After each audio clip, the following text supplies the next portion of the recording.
ሳይል ቡኻሪ 1341 ላይ የሚገኝ ነው። ነዋይት አይሻ ተደረከችው when the prophet became ill ነብዩ ታሞ በነበረበት ወይንም ህመም ላይ በነበረበት ወቅት some of his wives talked about a church which they had seen in Ethiopia.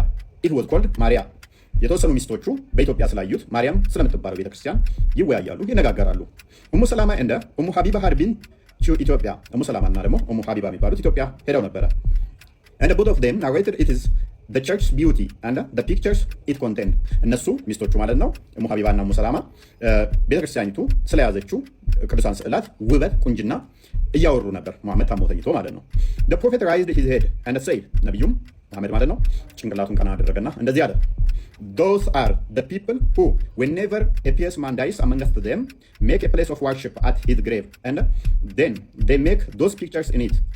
እነሱ ሰዎች አለ በአክሱም ጽዮን ዙሪያ የሚገኙት ማለት ነው አንድ ከመካከላቸው ቅዱስ የሆነ ሰው ሲሞት መቃብሩ ላይ ማምለኪያ ቤተክርስቲያን ይሰሩና ስዕሉን እዛ አድርገው ያመልኩበታል አለ። those are dearest creatures in the sight of Allah. ምን አለ? those are dearest creatures in the sight of Allah. እነሱ የአክሱም ጽዮን ነዋሪ ሰዎች ትግራዮቹ ማለት ነው ባላ ዘንድ እጅግ የተጠሉ መጥፎ ክፉ ሰዎች ናቸው አለ መሐመድ። ይህንን ለምን ቆርጣ ታውቀው? ኡሙ ሰላማ ስለ አክሱም ጽዮን ቁንጅና ቤተክርስቲያን ስትናገር ነብይ ከጭንቅላቱ ቀና ብሎ እነሱ መጥፎ የተረገሙ ባላ ዘንድ ከፍጡራን ሁሉ መጥፎ ከሰይጣንም የተጠሉ ናቸው ብሎ ተናግሯል።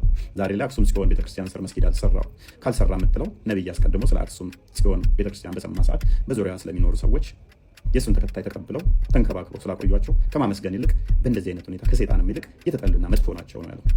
ላይቭ ላይ ነው።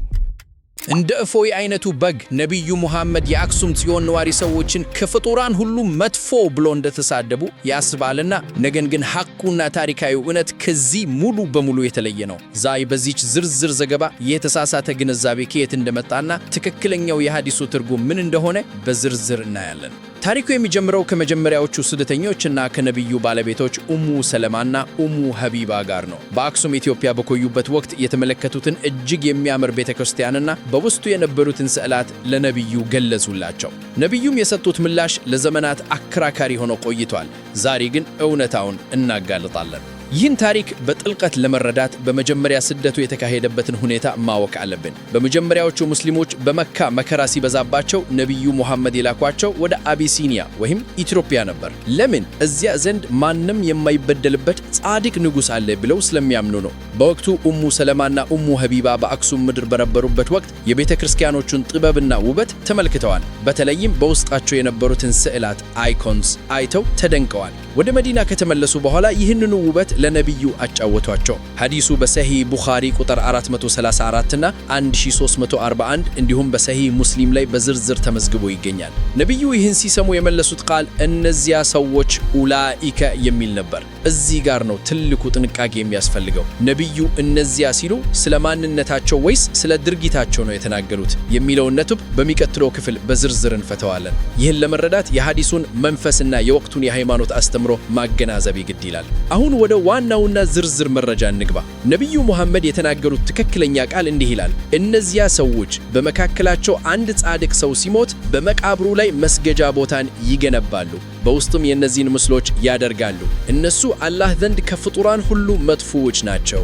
የመጀመሪያው ነጥብ እነዚያ የሚለው ቃል ነው። ነብዩ እነዚያ ኡላኢከ ሲሉ የጠቀሱት በአጠቃላይ ኢትዮጵያውያንን ወይም ክርስቲያኖችን አይደለም። ይልቁም ንግግራቸው የሚያነጣርደው በመቃብር ላይ መስገጃ የሚገነቡና ምስሎችን ለጸሎት የሚጠቀሙ ሰዎችን ብቻ ነው። ይህ ማለት ድርጊቱን ነው የኮነኑት እንጂ ብሔርን ወይም ሀገርን አይደለም። ለምሳሌ አንድ ሰው ሌቦች መጥፎ ናቸው ቢል ሁሉንም የዚያ ሀገር ዜጋ ሳይሆን ሌብነት ላይ የተሰማሩትን ብቻ እንደሚመለከተው ማለት ነው። የሁለተኛው ነጥብ የውበት ሳይሆን የአምልኮ ጉዳይ ነው። ነብዩ የህንሳውን ውበት ወይም ጥበቡን አልነቀፉም። የእሳቸው ስጋት የነበረው ተውሂድ ወይም የአምላክ አንድነት አስተምሮ እንዳይሸረሸር ነበር። ስለዚህ ትችቱ ሃይማኖታዊ እንጂ ፖለቲካዊ ወይም ብሔር ተኮር አይደለም። የሶስተኛው ነጥብ ታሪካዊው ዘይቤ ነው። ነብዩ ይህን ሲናገሩ የቀደሙ ህዝቦችን ታሪክ ያወሱ ነበር። ከእናንተ በፊት የነበሩ ህዝቦች በሚል ይጀምራሉ። ይህ የሚያሳየው ድርጊቱ በወቅቱ በነበሩት ብቻ ሳይሆን በታሪክ ውስጥ በሌሎችም ዘንድ የሚፈጸም መሆኑ ነው። ስለዚህ ኢትዮጵያውያን ለሙስሊሞች ባደረጉት ውለታ ላይ የተሰጠ ምላሽ ሳይሆን በአጠቃላይ ስለ ሃይማኖታዊ ስርዓት የተሰጠ ትምህርት ነው።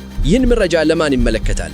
ለሁላችንም ነው። ነገር ግን በተለየ መንገድ ለኢትዮጵያውያን ሙስሊሞች በሀገራቸውና በሃይማኖታቸው መካከል ያለውን ታሪክ በተሳሳተ መንገድ እንዳይረዱ ይረዳቸዋል። ነቢዩ ለኢትዮጵያ የነበራቸው ክብር እጅግ ከፍተኛ መሆኑን መገንዘብ አለባቸው። ለኢትዮጵያውያን ክርስቲያኖች ነቢዩ ያላቸውን አመለካከት በተሳሳተ ትርጉም ሰምተው ቅሬታ እንዳያድርባቸው ያደርጋል። ንግግራቸው ስለ ሥርዓተ አምልኮ ልዩነት እንጂ ስለ ጥላቻ አለመሆኑን ያስገነዝባል። ለታሪክ ተመራጆች በሁለቱ ታላላቅ ሃይማኖቶች መካከል ያለውን ቀድሞ ከነበረን ግንኙነት በትክክለኛ መረጃ ላይ ተመስርተው እንዲተነተኑ ያግዛቸዋል። ለምሳሌ ነቢዩ ስለ ኢትዮጵያ ንጉሥ ነጃሺ የነበራቸው አክብሮት፣ የሰገዱለት የጀናዛ ሰላት ለዚህ ትልቅ ማረጋገጫ ነው። ወደፊትስ ምን መደረግ አለበት? ይህን ሐዲስ ያለ አውቱምና ያለ ትርጉሙ መተከም በህዝቦች መካከል መጠራጠርን ይፈጥራል። ወደፊት ሊኖረን የሚገባው ግንዛቤ የሚከተሉት ነጥቦች ላይ መመስረት አለበት።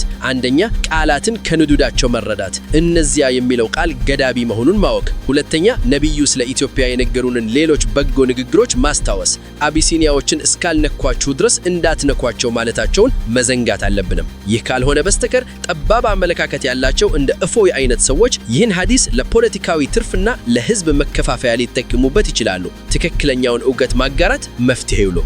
እኛ ኢትዮጵያውያን የጋራ ታሪክ ያለን ህዝቦች ነን። ነጃሺ ለነቢዩ ተከታዮች መተለያ በሰጠበት ወቅት በሃይማኖት ልዩነት ሳይሆን በሰው ልጅነትና በፍትህ ላይ ነበር የመሰረተው። ነቢዩም ይህን ውለታ ፈጽሞ አልረሱም። እንዲያውም ኢትዮጵያ የእውነት ምድር ናት ብለው ነው የመሰከሩላት። ይህ የጋራ እዚያችን ዛሬም ድረስ በጎረቤታማነትና በመከባበር እንድንኖር ያደርገናል።